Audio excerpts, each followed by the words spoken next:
اب مشکل ہی ہے کہ کوئی شخص ان تنگیوں کو، ان مشکلات کو، ان کی برداشت ناممکن ہے، مشکل ہی ہے، تھوڑے سے لوگ جنت میں آئیں گے۔ اور پھر اللہ رب العزت نے کہا کہ جاؤ جہنم کو بھی دیکھ کے آؤ۔ جہنم کو دیکھ کے آتے ہیں تو آ کے عرض کرتے ہیں مالک یہ تو اتنی بری جگہ ہے، اس کے اندر کس نے آنا ہے؟ اللہ رب العزت ایک دفعہ ایسے نظارہ کرواتے ہیں اور اس کے بعد دوبارہ بھیجتے ہیں، اور پھر جہنم کے راستے کو ہر چیز جو انسان کو دلکش لگتی ہے، انسان اس کی طرف مائل ہوتا ہے، جہنم کے راستے کو ایسی چیزوں سے بھر دیتا ہے اللہ رب العزت۔ اور پھر جب جناب جبرائیل جہنم کی سیر کر کے آتے ہیں، دیکھ کر آتے ہیں جہنم کو، تو آگے فرماتے ہیں کہ اب مالک اس میں ہر شخص جس طرح کی رنگینیاں آپ نے اس کے راستے میں رکھی ہیں، ہر شخص اس سے کوئی شخص مشکل ہی ہے جو جہنم کی آگ سے بچا پائے گا اپنا دامن۔ صرف یہ حدیث ہے، محض میرے آج کے خطبے کا موضوع ہے۔ یہ حدیث سنن نبی داؤد میں 4744 اس کا نمبر ہے۔ انسان ہدایت کے رستے پہ چلنا چاہتا ہے، انسان کی فطرت میں اللہ نے اسلام کو پرویا ہے، سمویا ہے۔ نبی علیہ الصلوۃ والسلام کی حدیث ہے بخاری میں، حدیث کا نمبر 6599 ہے۔ سیدنا ابو ہریرہ رضی اللہ عنہ روایت کرتے ہیں کہ ہر شخص اللہ رب العزت کی طرف سے فطرت پہ پیدا ہوتا ہے، اور پھر اس کے والدین ہیں جو اسے یہودی، عیسائی یا مجوسی بنا دیتے ہیں۔ یعنی انسان کی ہدایت میں سب سے پہلی جو رکاوٹ ہے وہ کون ہے؟ انسان کے والدین ہیں۔ لیکن والدین اگر عقیدہ توحید ان کے دلوں میں منور ہے، والدین اگر تربیت کرتے ہیں اولاد کی، صبح فجر کی نماز کے لیے اٹھاتے ہیں، یہ نہیں ہے کہ 6 بجے سویا ہے، 5 بجے اگر نماز ہے فجر کی، اولاد سوئی ہے، لیکن 8 بجے وہی والد اٹھا کے سکول کے لیے بھیجتا ہے۔ اولاد کو بے نماز کس نے بنایا ہے؟ یہی اولاد کل قیامت کے دن مالک عز و جل کے سامنے کیا رونا روئے گی؟ ربنا انا اطعنا سادتنا وکبراءنا فاضلونا السبیل، یہ ہمارے آباء و اجداد ہیں، ہم نے ان کے پیچھے چل کے ساری زندگی گزاری ہے۔ انا اطعنا سادتنا وکبراءنا، اپنے بڑوں کی اطاعت کی ہے ہم نے۔ ہدایت کے رستے پہ چلتے ہوئے سب سے پہلی سیڑھی یہ ہے، انسان کی یہ خوش قسمتی ہے کہ اگر اسے والدین مومن مل جائیں، اور اگر معاملہ اس کے برعکس ہے پھر بھی یہ کوئی عذر نہیں ہے کہ کل قیامت کے دن ہم اللہ کے سامنے یہ عذر پیش کریں گے، مالک ہمیں جس گھر میں پیدا کیا تھا وہاں پہ عیسیٰ کے مجسمے کو پوجتے تھے، میرا کیا قصور ہے؟ یہ عذر ہم پیش نہیں کر سکتے۔ اس کی وجہ کیا ہے؟ اللہ رب العزت نے جب انسانوں کی روحوں سے وعدہ لیا تھا، سورۃ الاعراف کی آیت 172 میں جا کے پڑھیے، مالک عز و جل نے جب یہ ارشاد فرمایا کہ جب اس وقت کو یاد کرو جب اولاد آدم کو میں نے آدم کی پشت سے نکالا اور اسی لمحے ان کی روحوں سے وعدہ لیا، الست بربکم، وعدہ یہی تھا، کیا میں تمہارا رب نہیں ہوں؟ سب نے کہا قولوا بلا شہدنا، ہم اس بات کی گواہی دیتے ہیں۔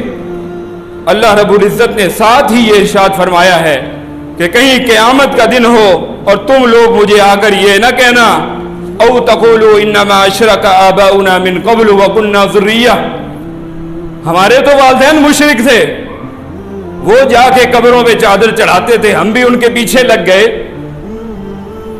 یہ دلیل نہیں ہے کل قیامت کے دن چھوٹنے کے لیے، اس دلیل کو، اس عذر کو پیش کر کے مالک کے آپ دربار سے چھوٹ نہیں سکتے۔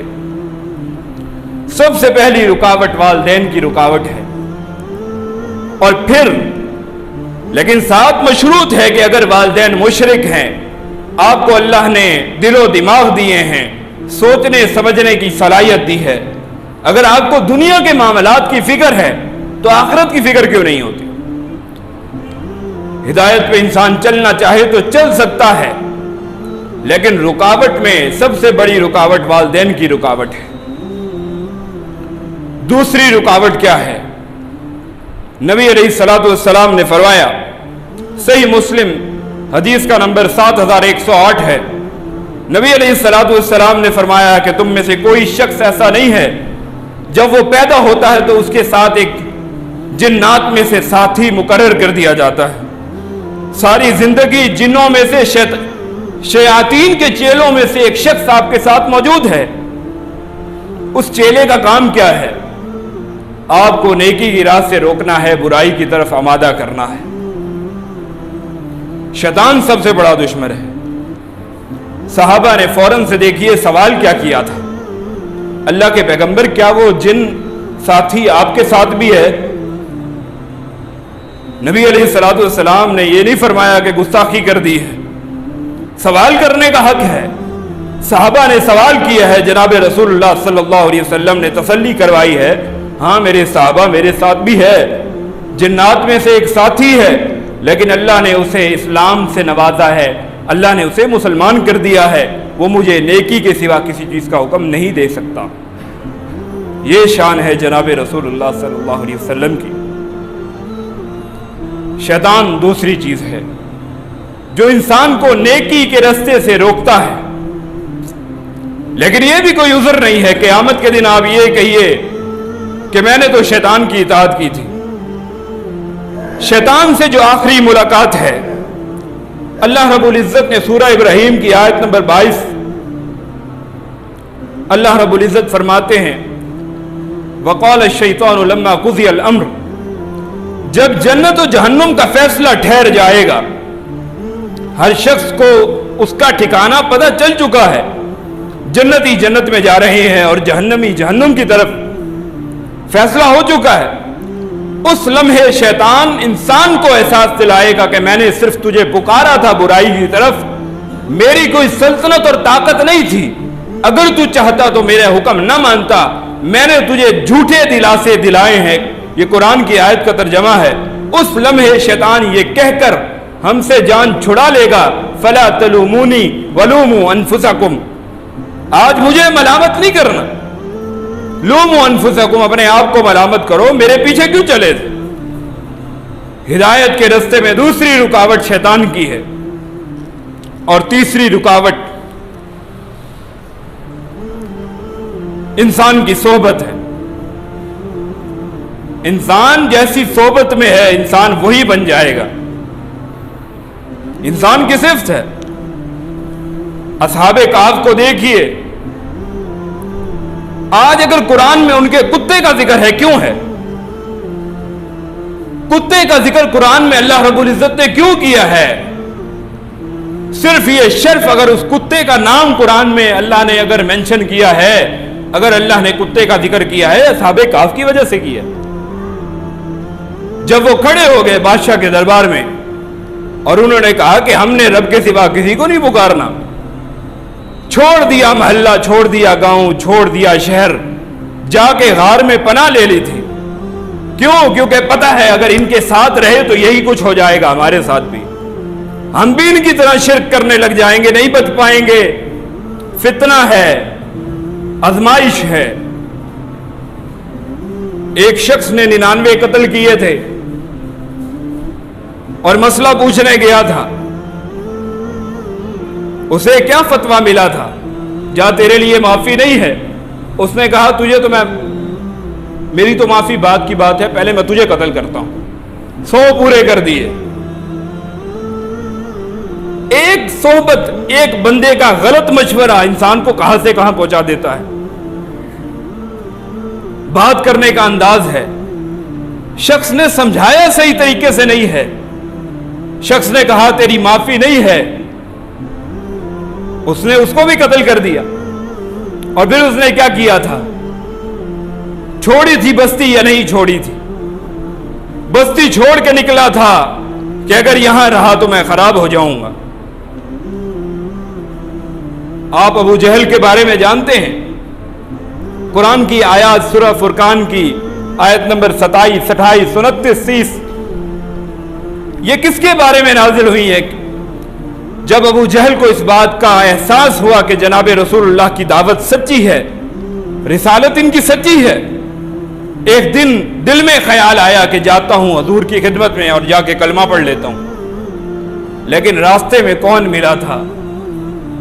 وہ ملعون اور بدبخت جس نے جناب رسول اللہ صلی اللہ علیہ وسلم کے جستے اطہر پہ اونٹ کی اجڑی کو آ کے ڈالا تھا، اور آ کے گردن کے اندر چادر کو ڈال کے نبی علیہ الصلوۃ والسلام کی گردن کو دبانے کی کوشش کی تھی۔ اس کا نام کیا ہے؟ عقبہ بن ابی معیط۔ راستے میں ملتا ہے، کدھر چل دیے اے عمر، کدھر جا رہے ہو؟ اس نے کہا دل نے میری اس بات کی گواہی دی ہے کہ جناب رسول اللہ صلی اللہ علیہ وسلم اللہ کے سچے پیغمبر ہیں، لیکن عقبہ نے کہا کہ اگر یہ بات ہے تو پھر آج کے بعد میرے سے دوستی ختم ہے۔ دوست کے لیے انسان کہاں سے کہاں پہنچ جاتا ہے۔ اسی لیے مالک عز و جل نے قرآن میں فرمایا ہے نا، اس دن انسان اپنے ہاتھ کو چبائے گا، یعض الظالم علی یدیہ، اپنے ہاتھ چبانے لگے گا اور کہے گا کاش رسول اللہ صلی اللہ علیہ وسلم کا رستہ میں نے اختیار کیا ہوتا، اور اگر میں اس رستے کو اختیار کر چکا ہوتا تو آج میری یہ حالت نہ ہوتی۔ وَيَوْمَ يَعَضُّ الظَّالِمُ عَلَى يَدَيْهِ يَقُولُ يَا لَيْتَنِي اتَّخَذْتُ مَعَ الرَّسُولِ سَبِيلًا يَا وَيْلَتَا لَيْتَنِي لَمْ أَتَّخِذْ فُلَانًا خَلِيلًا۔ انسان اس دن قیامت کے دن حسرت کرے گا کاش میں نے فلاں بندے کو دوست نہ بنایا ہوتا۔ لَقَدْ أَضَلَّنِي عَنِ الذِّكْرِ بَعْدَ إِذْ جَاءَنِي، مجھے اس نے رب کی نصیحت سے دور کر دیا تھا جبکہ نصیحت میرے پاس آن پہنچی تھی۔ مجھے پتا تھا شریعت کا سچے راستے کا تعین اللہ نے مجھے کروا دیا تھا، راستے کی پہچان ہو گئی تھی، لیکن اس نے مجھے راستے سے بہکا دیا۔ اللہ رب العزت فرماتے ہیں وَكَانَ الشَّيْطَانُ لِلْإِنسَانِ خَذُولًا، شیطان جو ہے انسان کو آخرت میں اکیلا چھوڑنے والا ہے۔ یہ شیطان انسانوں میں سے بھی ہو سکتا ہے، جنات میں سے بھی ہو سکتا ہے، اور پھر اگر انسان اللہ کے ذکر کو چھوڑ دے، دین سے دوری کی روش اختیار کر لے، وَمَن يَعْشُ عَن ذِكْرِ الرَّحْمَنِ نُقَيِّضْ لَهُ شَيْطَانًا فَهُوَ لَهُ قَرِينٌ۔ اللہ رب العزت ارشاد فرماتے ہیں، سورہ زخرف کی آیات ہیں کہ جو شخص بھی مالک کے ذکر سے منہ موڑ لیتا ہے اللہ اس پہ شیطان کو مسلط کر دیتے ہیں، وہی اس کا ساتھی ہوتا، اور قیامت کے دن انسان کو حسرت ہوگی کہ کاش تیرے اور میرے بیچ میں مشرق اور مغرب کا جتنا فاصلہ ہے اتنا فاصلہ ہوتا۔ ہدایت کے راستے میں تیسرا جو سبب ہے، اور جسے سب سے بڑا سبب آپ کہہ سکتے ہیں، انسان کی تقدیر ہے، انسان کی تقدیر ہے۔ یہی سورۃ الاعراف کی آیت نمبر 179 ہے، وَلَقَدْ ذَرَأْنَا لِجَهَنَّمَ كَثِيرًا مِنَ الْجِنِّ وَالْإِنسِ۔ یہ آیت اس بات پہ دلیل ہے کہ اللہ نے جنتی اور جہنمی لوگوں کو علیحدہ کر رکھا ہے، لیکن سوال یہ اٹھتا ہے کہ اگر انسان کا ٹھکانہ پہلے سے لکھا جا چکا ہے پھر انسان کو عمل کرنے کی کیا ضرورت ہے؟ تو ایسا تو کوئی سوال نہیں ہے کہ جو جناب رسول اللہ صلی اللہ علیہ وسلم سے صحابہ نے پوچھا نہ ہو۔ ایک جنازے کے لیے جناب رسول اللہ صلی اللہ علیہ وسلم تشریف لے جاتے ہیں، صحیح بخاری کی روایت ہے، جناب علی المرتضی رضی اللہ عنہ اس کے راوی ہیں، فرماتے ہیں کہ ابھی قبر کھودی جا رہی تھی اور رسول اللہ صلی اللہ علیہ وسلم کے ہاتھ میں ایک ٹہنی ہے اور مٹی کے اوپر کچھ لکیریں لگا رہے ہیں، اور فرمانے لگے کہ اے میرے صحابہ، تم میں سے کوئی شخص ایسا نہیں ہے جس کا ٹھکانہ اللہ نے اپنے ہاں لکھ کے نہ رکھا ہو۔ صحابہ نے پوچھا کیا ہم اپنی تقدیر پہ بھروسہ کر کے اعمال کو چھوڑ دیں؟ نبی علیہ الصلوۃ والسلام نے فرمایا کہ ایسا نہیں ہے، ایسا نہیں ہے۔ تم میں سے جو شخص جس چیز کے لیے پیدا کیا گیا ہے اس کے لیے وہی راستہ آسان کر دیا جاتا ہے۔ اب فیصلہ آپ کے اوپر ہے۔ اگر آپ کا دل نیکیوں میں لگتا ہے، اپنے بارے میں گمان رکھیے رب سے، رب العزت آپ کے ساتھ وہی معاملہ کریں گے جیسا آپ رب العزت کے بارے میں دل میں گمان رکھے ہوئے ہیں۔ اگر آپ کا دل نیکیوں میں لگتا ہے، خوشخبری ہے آپ کے لیے کہ آپ کے لیے جنت کا راستہ آسان ہے۔